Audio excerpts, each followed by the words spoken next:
We made it to fight week this time. No opponent switch out. None of that stuff happened. Just how good does it feel to actually be here? Through all the ups and downs you've kind of had in terms of canceled fights, all that stuff. Yeah, it feels good. I was supposed to have this fight a couple years ago, but I had to pull out for an injury. But I'm here now. The fight's going down.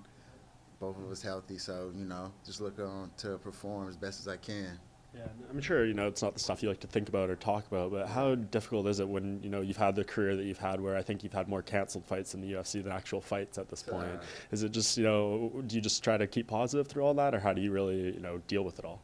Yeah, you gotta keep positive, man. That's the ups and downs of the sport. Everything happens for a reason. The past is the past, so the only thing that matters is the present and the future. So it's going down this weekend, so that's the only thing that matters. Yeah, and there's nothing. I mean, it's obviously not all your fault either. You've had opponents fall out and stuff, but is there anything like you've done personally to try to change your fortunes a little better to make sure you can fight consistently? Because I imagine that's the main goal. Yeah, of course.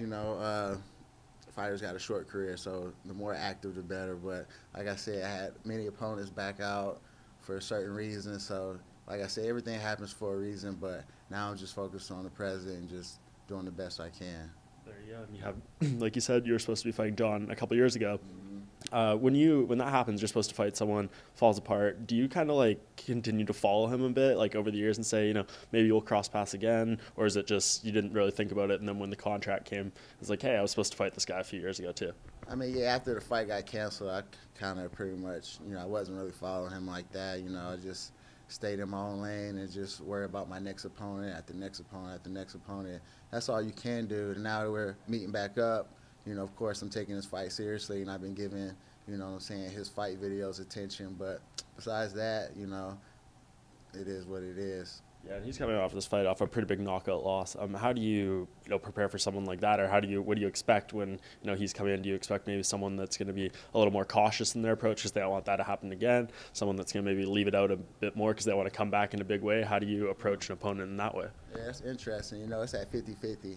Either he's going to be a little bit broken, hesitant, or he's going to be like, what, forget this, I got to come back with a vengeance. So it's all on him, only he knows. But I know I'm coming the best I can. That's all that I can say about myself.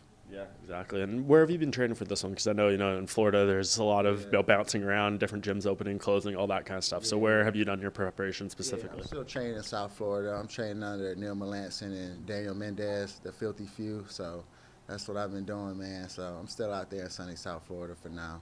Is that the official team name or anything, the Filthy Few, or is that just something that you call them? Yeah, it's something we made up, the Filthy Few. It's a few of us, but we all filthy, you know what I'm saying? So let's leave it at that. There you go. And I mean, during fight pressure, is it just a pretty small group right now? Do you prefer it that way, having like a more close-knit group as opposed to, a big kind of super gym type feel? Yeah, I like both, but for this camp, I had a small group. I was getting a lot of attention. Like I said before, like you're doing more like group trainings, group classes, but I felt like I did more preparation for this specific fight, for this specific opponent.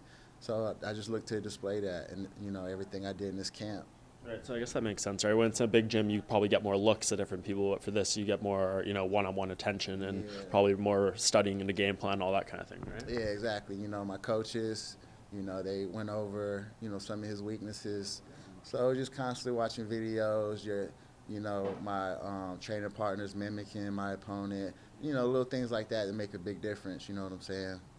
And how do you see this fight going down? I mean, I think when people saw their stand-up war is basically the expectation. Do you basically see it unfolding like that? Obviously, getting your hand raised in the end, but what type of fight do you think it looks like? Yeah, I think it's going to be a first-round fight. I don't know how, KO, TKO, submission, but I'm coming out the best I can, and I know he has a little fragile face, but like I said, he could be coming out with a vengeance. He's coming off a, knockout. So we'll see what he brings, but I know what I'm bringing. Yeah, and I mean, in terms of where this puts you in the division, obviously, it's no one knows what's going on with the champion, but contenders are trying to sort themselves out, all those kind of things. Where do you feel that you stand right now in this weight class? Do you even think about it, or when you look around, where do you feel you belong right now? I still have a lot to prove, but more so than ever, I have a lot to prove myself. So I'm just taking this one fight at a time.